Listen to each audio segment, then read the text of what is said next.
오늘 이 시간 주께서 일으키신 파도를 타라, 주께서 일으키신 파도를 타라 라는 제목으로 하나님의 말씀을 증거하겠습니다.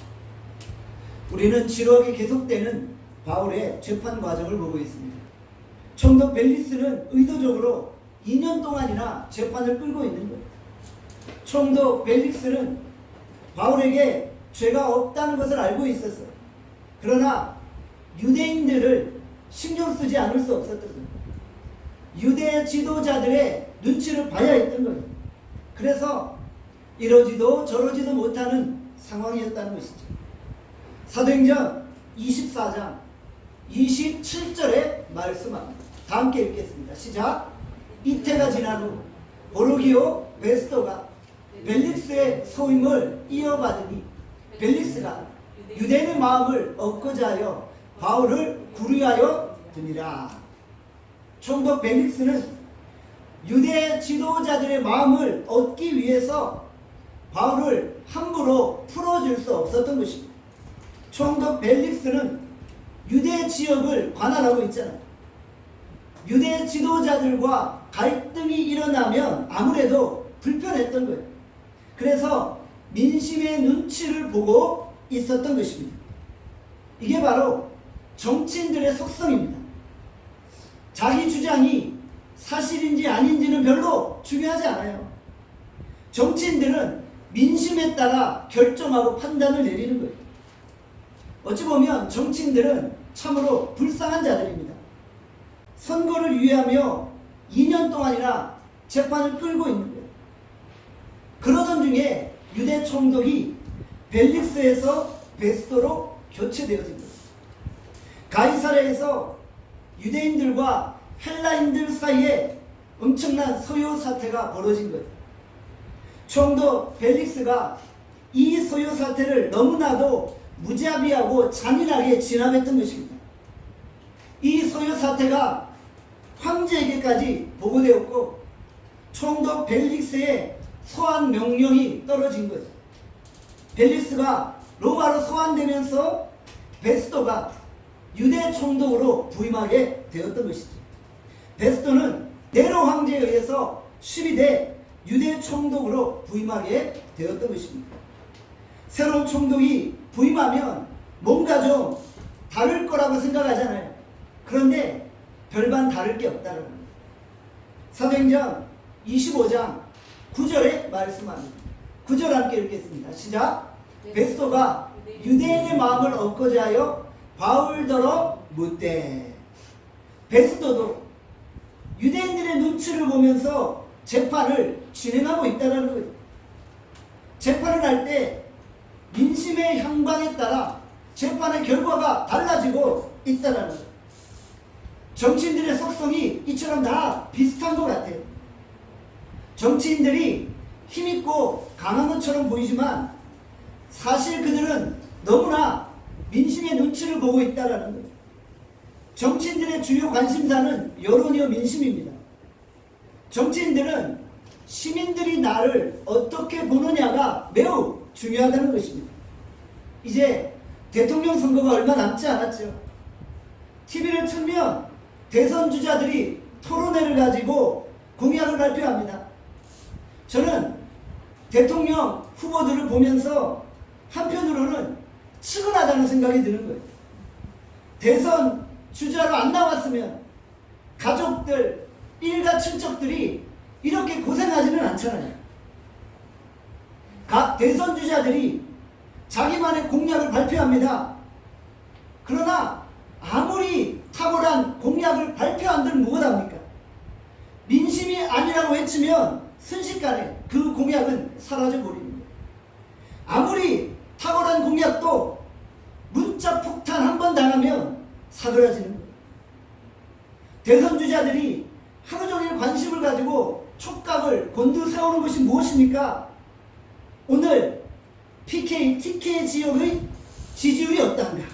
오늘 전라 광주 지역의 지지율은 어떠한가? 하루 종일 민심, 여론, 지지율에만 관심을 가지고 있는 거예요. 어쩔 때는 민심과 여론을 얻기 위해서 타당성이 없는 공약을 남발하게 돼요. 어쩔 때는 공항을 짓겠다고 하다가 또 어쩔 때는 공항을 안 짓겠다고 하는 거예요. 민심을 얻으려고 퍼퓰리즘처럼 공약을 남발하는 거예요. 그러다가 막상 선거에서 당선되고 나면 금방 말이 바뀌는 거예요. 오직 민심의 향방에 따라 정치인들이 갈대처럼 이리저리 움직이고 있다는 것입니다. 전임 총도 벨릭스가 그러했고 현 총도 베스토의 모습도 그러하다는 것이죠. 예나 지금이나 정치인들은 다 똑같은 것 같아요. 우리는 때때로 세상 권력이 영원할 것처럼 느껴지잖아요. 착각이에요. 그렇지 않아요. 권력자들이 한순간에 권좌에서 떨어지는 거예요. 하늘을 나를 새도 떨어뜨린다는 권력자들도 한순간에 토사구팽되어 버리는 거예요.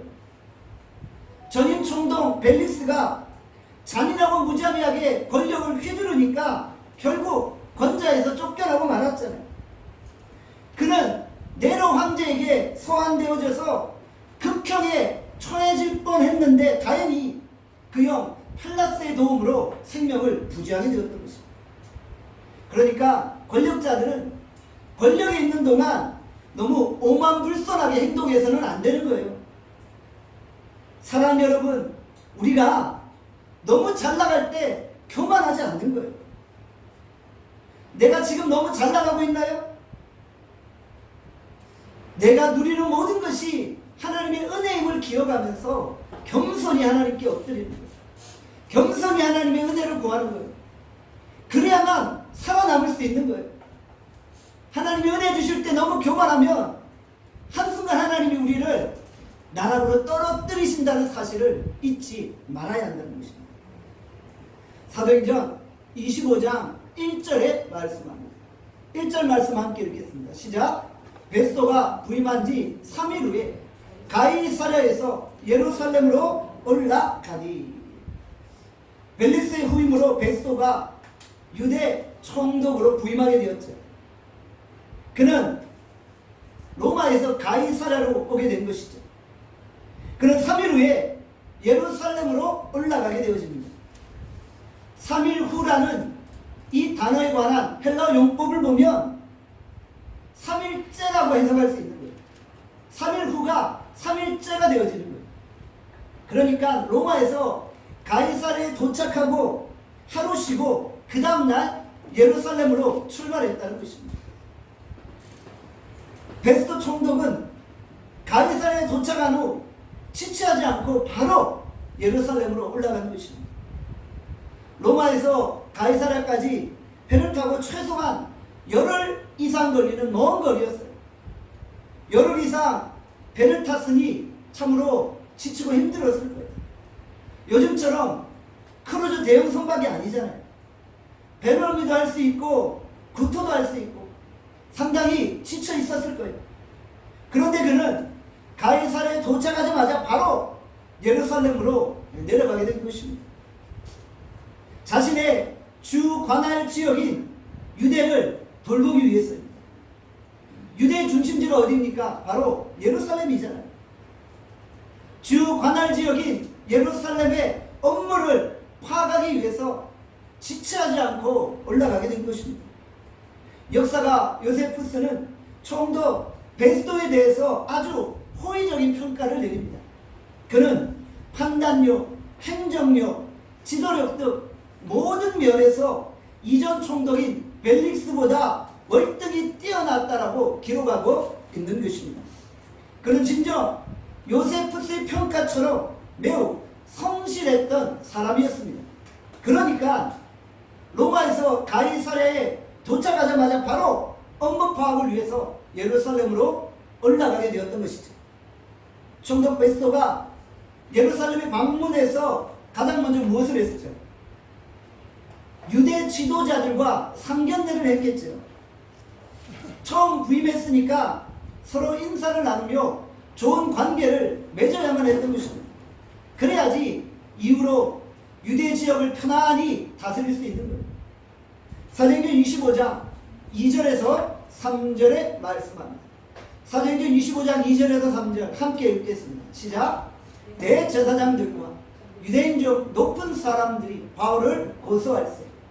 베스트의 호의로 바울을 예루살렘으로 옮기기를 청하니 이는 길에 매복하였다가 그를 죽이고자 함이더라. 유대 지도자들이 새로 부임한 총독 베스토에게 바울을 고소하고 있는 거예요. 새로 부임한 총독에게 첫 번째 민원사항으로 바울의 고소를 요구했던 것입니다. 신임 총독은 유대 지도자들과 부딪히면 좋을 게 없잖아요. 그래서 웬만하면 처음 민원사항은 들어주기 마련이에요. 유대 지도자들도 신임 총독이 자신에게 잘 보이려 한다는 것을 알고 있었어요. 그래서 자신들의 첫 번째 요구사항은 반드시 들어줄 거라고 예상하고 있었던 거예요. 신임 총독이 부임하니까 많은 민원사항이 있을 수 있잖아요. 도로를 놔달라, 도서관을 지어달라, 편의시설을 확충해달라, 이런 요구도 있을 거잖아요. 그런데 첫 번째 요구사항이 바로 바울을 고소하는 거예요. 바울을 죽이고자 하는 거예요. 이들은 정말 지독한 사람들, 포기할 줄 모르는 사람들. 유대 지도자들은 2년 동안 바울을 죽일 생각만 하고 있었던 거예요. 그들은 하나님을 섬기는 제사장이잖아요. 백성들에게 존경을 받는 자들이잖아요. 날마다 금식하고 제사를 집례하고 율법을 가르치는 자들이잖아요. 소위 거룩하다고 말하는 자들이 2년 동안 마음속에 바울 죽일 생각을 품고 살았던 것입니다. 이런 마음으로 하나님을 예배한들 하나님이 받으시겠어요? 이런 종교 지도자들이 말씀을 가르친들 그 말씀에 능력이 있겠어요? 아무리 하나님께 예배를 드리고 아무리 하나님을 찬양한들 그 찬양이 무슨 소용이 있겠어요? 우리의 손에 피가 가득할 때 하나님은 우리의 예배를 받지 않으시는 거예요. 우리의 손에 피가 가득할 때 하나님은 우리의 기도에 관해 듣지 않으신다는 사실을 기억해야만 하는 것입니다. 이것이 바로 마귀의 속성입니다. 마귀는 포기할 줄 몰라요. 마귀에게 포기는 없어요. 마귀는 한 영혼이 죽을 때까지 집요하게 공격하고 달려드는 거예요. 유대 지도자들이 2년 동안 사람 죽일 생각만 했으니까 그들의 마음은 또 얼마나 피폐했겠어요. 눈은 살기에 가득 차고 거의 미친 사람처럼 사람 죽이려고 달려들었겠죠. 사람을 죽인다는 것이 정상사고로는 불가능한 거예요. 무엇에 씌어야만 가능하다는 거예요. 우리가 영적으로 한번 분별해 보아야 합니다. 왜 사람을 죽이려고 합니까? 왜 자살하려고 합니까? 자기를 죽이는 살인이 자살인 거잖아요. 이것은 마귀가 주는 생각이에요. 마귀는 계속 우리의 마음속에 상대방을 죽이라는 음성을 불어넣는 것입니다. 연쇄살인범의 증언을 들어보세요. 마음속에 계속 어떤 음성이 들린다는 거예요. 저 사람을 죽이라고 말하고 어떤 방법으로 죽여야 하는지까지 상세하게 알려준다는 거예요. 망치로 내려치고 칼로 찌르고 한강에 뛰어들라고 계속 음성이 들린다는 거예요. 우리가 예수 그리스도의 이름으로 마귀의 음성들, 마귀의 생각들을 물리치는 것입니다. 그렇지 않으면 마귀가 우리에게 범죄할 생각을 계속 불어넣는 거예요. 우리 안에 분노, 시기, 미움, 정죄, 살인, 자살의 생각이 몰려오잖아요. 우리 안에 우울한 생각, 부정적인 생각이 계속 몰려오잖아요. 악한 세력들이 이런 마음을 우리에게 불어넣는 거예요. 우리가 이 사실을 영적으로 분별하고 예수 이름으로 물리치고 나아가야만 하는 것입니다. 예수 예수 그리스도 이름으로 명하노니 모든 악한 생각 다 물러갈지어다. 우리 함께 따라합시다. 예수 그리스도 이름으로 명하노니, 예수 그리스도 이름으로 명하노니 모든 악한 생각은 물러갈지어다. 모든 악한 생각은 물러갈지어다. 유대 지도자들이 바울을 고소하는데 가이사랴에서가 아니라 예루살렘에서 재판을 받게 해달라고 요구하고 있는 거예요. 그 이유가 무엇입니까? 암살단을 매복시켜 놓고 예루살렘으로 오는 과정에 바울을 죽이려고 하는 거예요. 바울 암살자는 누구입니까? 2년 전 벨릭스 총독 때 바울을 죽이기 전에 먹지도 않고 마시지도 않겠다고 맹세한 40명입니다. 이들이 2년 동안 숨어서 먹고 마셨던 거예요. 그러니까 지금까지 살아있죠. 맹세는 그럴싸하게 해놓고 2년 동안 어딘가에 숨어서 먹고 마시고 있었던 거예요. 참 웃기지 않나요? 그러니까 지금까지 살아남은 거예요. 맹세는 사실 함부로 하는 것이 아닙니다. 악한 자들이 자신들의 말도 지킬 수 없는 맹세를 하고 있었던 것이죠. 신임 총독은 웬만하면 첫 번째 민원은 들어주게 돼 있어요. 지역 주민들의 환심을 사야 하기 때문입니다. 그런데 총독 베스토는 뭔가 이상한 느낌을 받은 거예요. 유대 지도자들이 바울을 예루살렘으로 호송해달라고 집요하게 요청했었고, 베스토는 뭔가 이상한 느낌을 받아서 거절했던 것이죠. 물론 베스토의 성격상 호통을 치며 거절한 것은 아니에요. 아주 정중하게 거절했을 거예요. 바울이 이미 가이사랴에 잡혀 있으니까 당신들이 올라와서 재판을 합시다, 이렇게 말했을 거예요. 유대 지도자들과 암살단이 바울을 죽이려고 혈안이 된 것처럼 하나님께서 베스토를 통해 바울을 보호하고 계신 거예요. 지금 베스토의 마음속에 성령께서 강력하게 역사하고 계신 거예요. 암살단이 변함없듯이 하나님도 지금 변함없으신 것입니다. 하나님은 어제나 오늘이나 영원토록 동일하십니다. 마귀가 포기를 모르고 우리를 죽이려 하듯 하나님도 포기를 모르시고 우리를 지켜주시는 것입니다. 베스토는 전임 총독에게 인신계를 받으며 바울에 대한 상황을 들었을 거예요. 바울 사건은 이러지도 저러지도 못하는 골치 아픈 사건임을 알고 있었던 것입니다. 사도행전 25장 6절에 말씀합니다. 다 함께 읽겠습니다. 시작.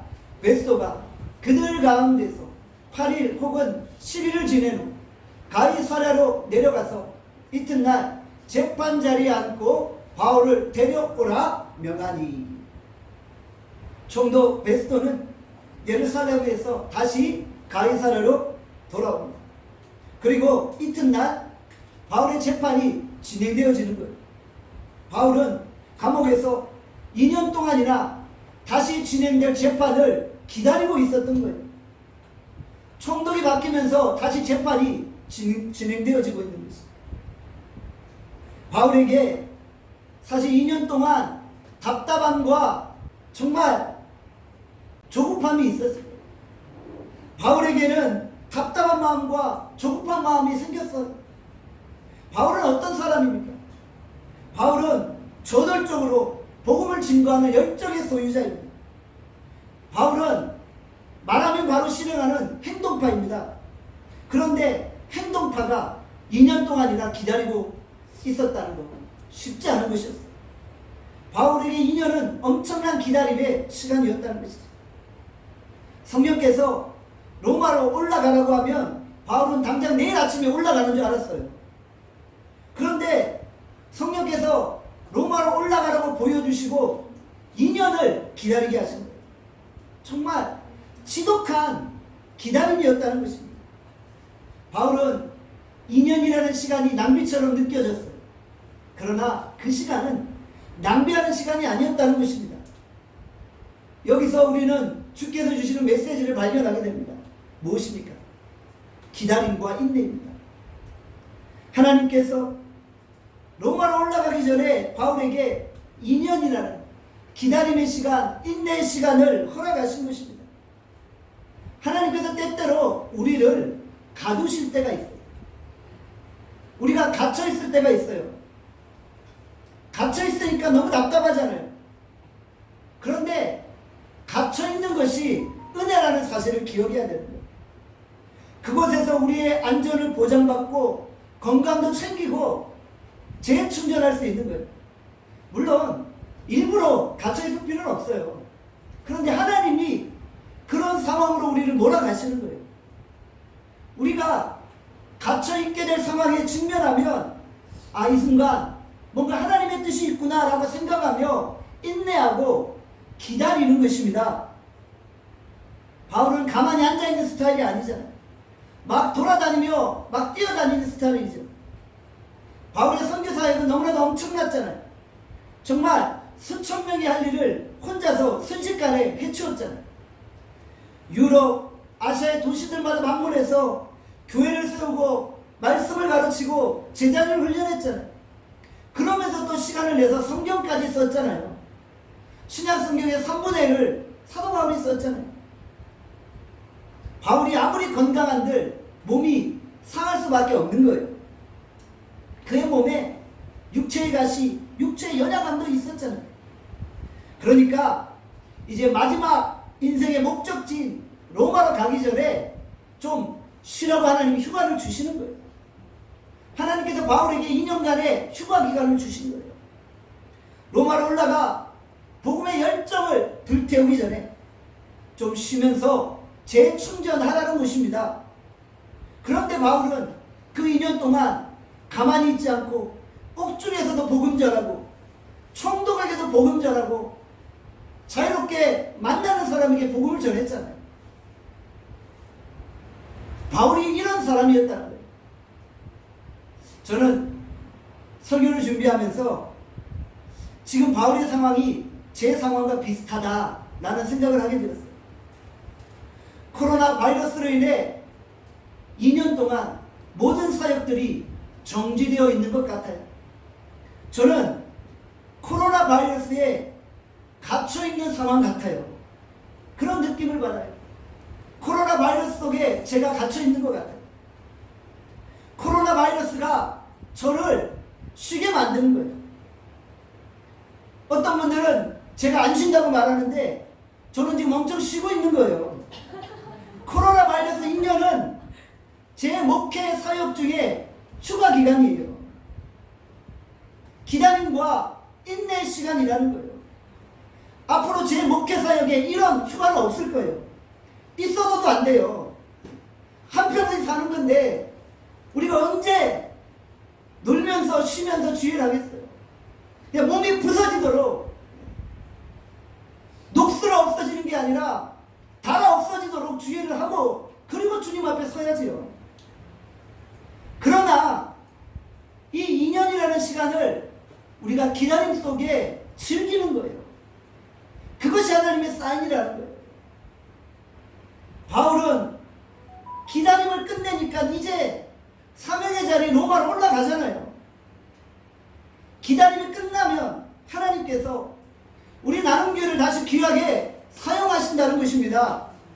그러니까 우리가 그때까지 너무 조급해하지 말고 서둘지 말고 기다리는 거예요.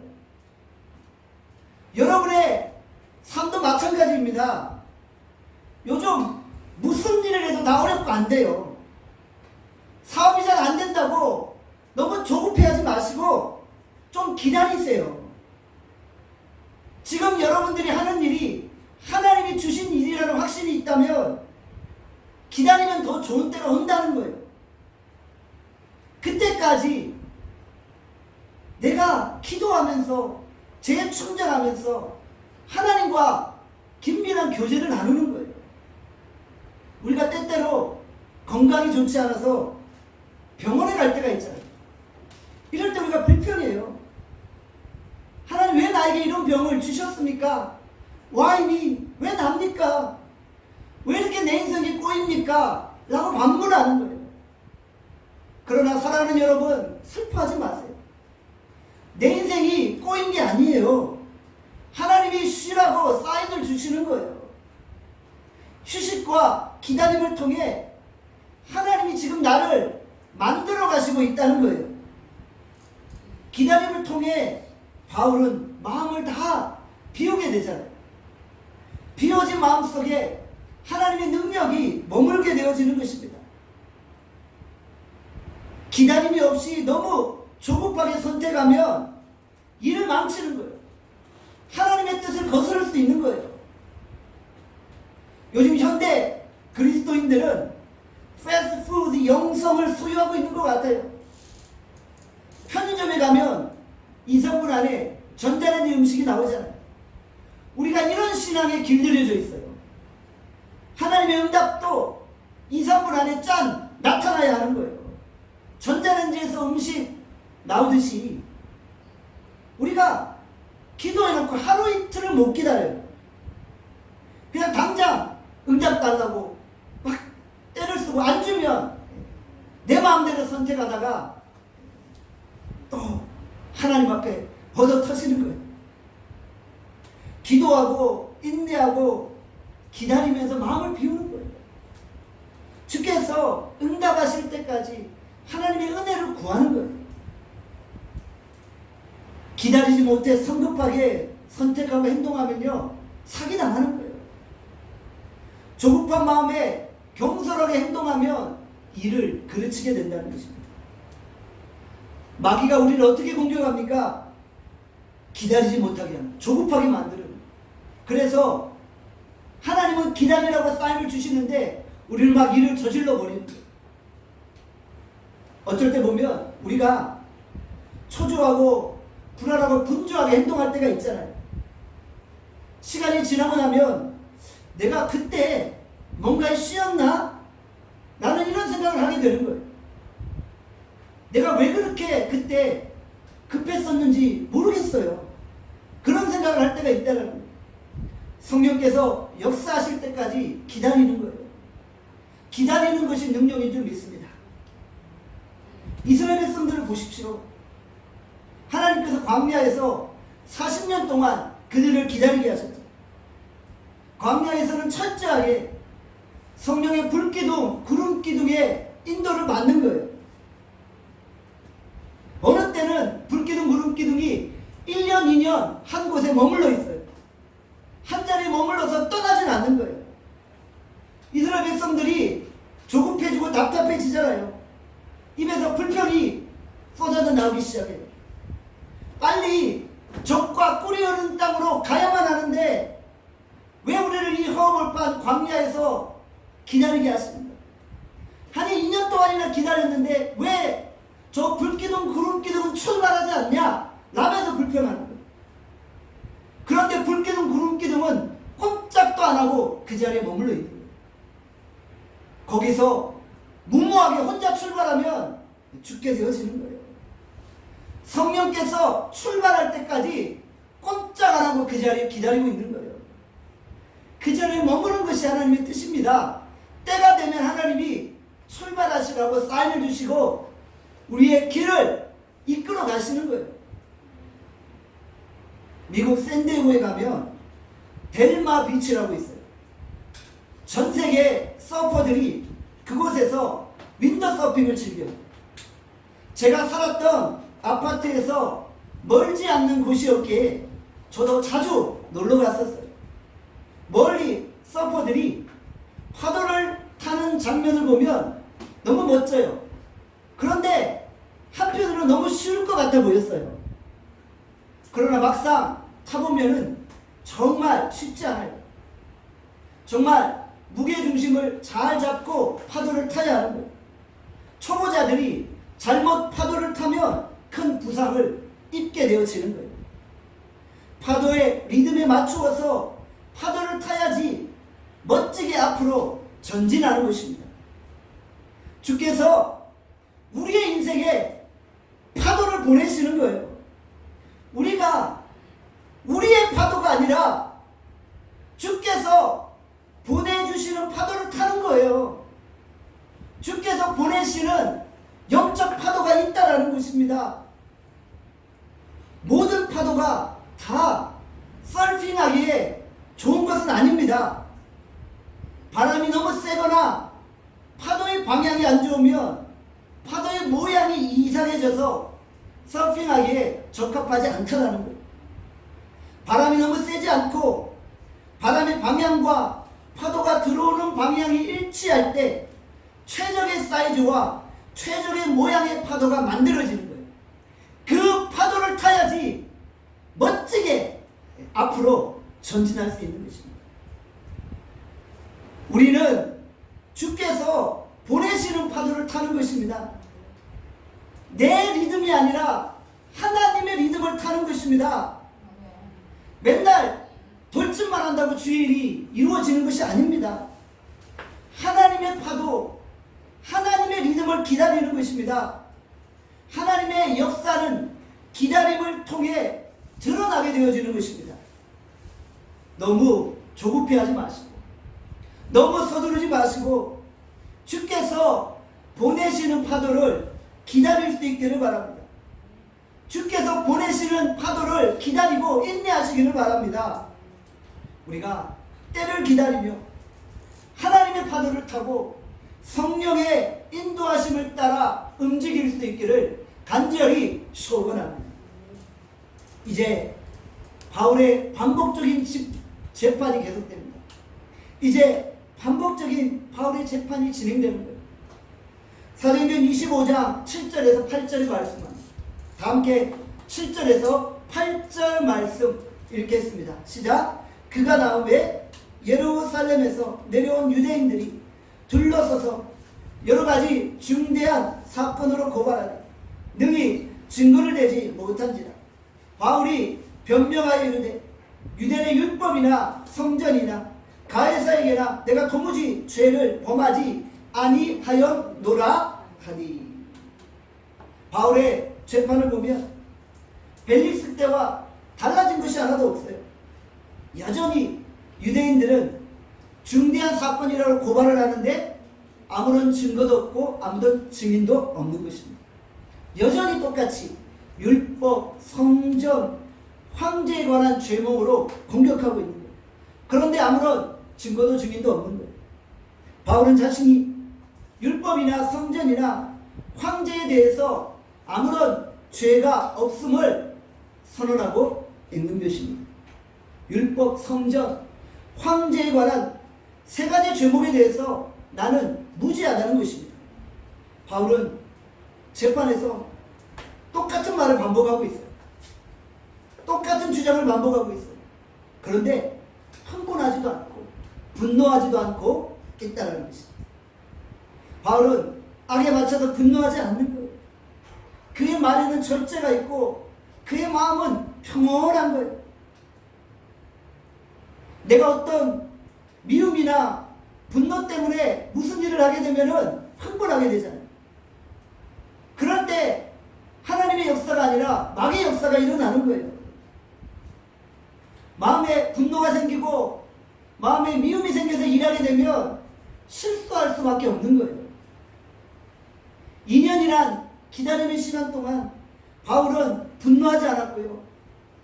바울은 기다리는 가운데 오히려 만나는 사람들을 불쌍히 여기며 기도해 주었다는 것입니다. 그는 총독을 위해 기도하고 그에게 복음을 전했죠. 그는 2년 동안 만나는 사람들을 위해 기도해 주며 오히려 그들을 불쌍히 여겨 복음을 전했던 것입니다. 오히려 이 2년이라는 시간은 그에게 복음을 선포하고 많은 사람들을 불쌍히 여기는 시간이었던 것입니다. 우리는 나를 해하는 불의한 자들이 겹겹이 나를 둘러싸고 있을 때가 있다는 것이죠. 그때 우리가 어떻게 반응합니까? 분노하지 않는 거예요. 미워하지 않는 거예요. 우리 안전은 하나님이 보장하십니다. 오히려 우리가 나를 해하려고 하는 불의한 자들을 위해 기도해 주는 거예요. 금식하며 기도하는 거예요. 그들에게 복음을 전하는 거예요. 예수님의 리듬에 맞추어서 불의한 원수가 회개하고 주께 돌아오기를 기도하는 거예요. 이것이 성도가 소유해야 할 고차원적인 믿음인 것입니다. 우리는 나를 해하려고 하는 자를 위해 기도하고 그들에게 복음을 전할 수 있기를 바랍니다. 사도행전 25장 10절에 말씀합니다. 10절 말씀 함께 읽겠습니다. 시작. 바울이 이르되 내가 가이사의 재판자리 앞에 섰으니 마땅히 거기서 신문을 받을 것이라. 바울은 가이사 황제 앞에서 재판을 받겠다고 말하고 있어요. 오늘날로 말하면 이제 대법원으로 올라가겠다는 거예요. 대법원 가서 판결을 받겠다고 하는 거예요. 바울은 항상 로마를 향한 비전을 품고 있었잖아요. 로마로 올라갈 생각을 하고 있었잖아요. 그런데 아직 때가 안 돼서 기다리고 있었잖아요. 그런데 이제 때가 된 거예요. 베스토 앞에 섰을 때 성령께서 사도 바울을 사로잡아 말씀하신 거예요. 이제 때가 됐다는 거예요. 이제 올라가라고 외치라고 말씀하신 거예요. 사도 바울이 그 음성 듣고 베스토에게 말했잖아요. 내가 이제 가이사의 앞에서 재판을 받겠다. 사도행전 25장 12절에 말씀하죠. 베스토가 이렇게 말합니다. 내가 가이사에게 상소하였으니 가이사에게 갈 것이다. 인내하고 기다리니까 이제 주의 사명을 감당할 때가 온 거예요. 로마로 올라갈 때가 온 거예요.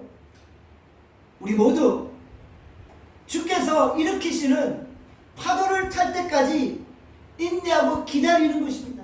그리고 하나님이 때가 되어 우리를 보내실 때 주의 손에 붙들려서 귀하게 쓰임받는 믿음의 종들이 될 수 있기를 바랍니다.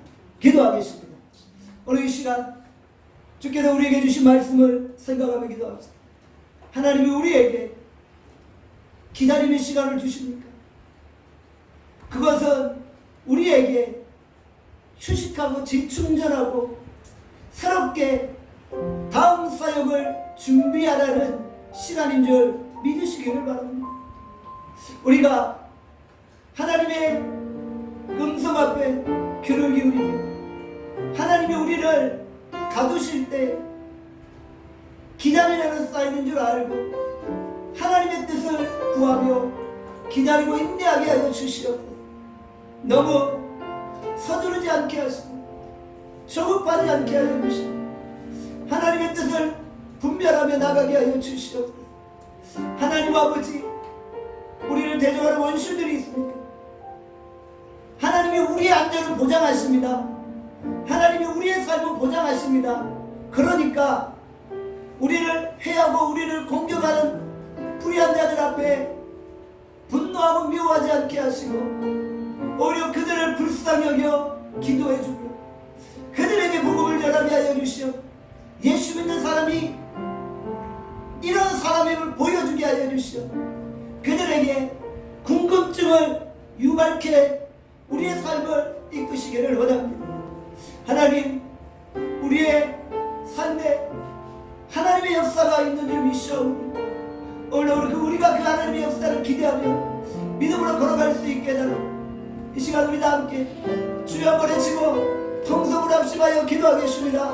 주여 아버지 하나님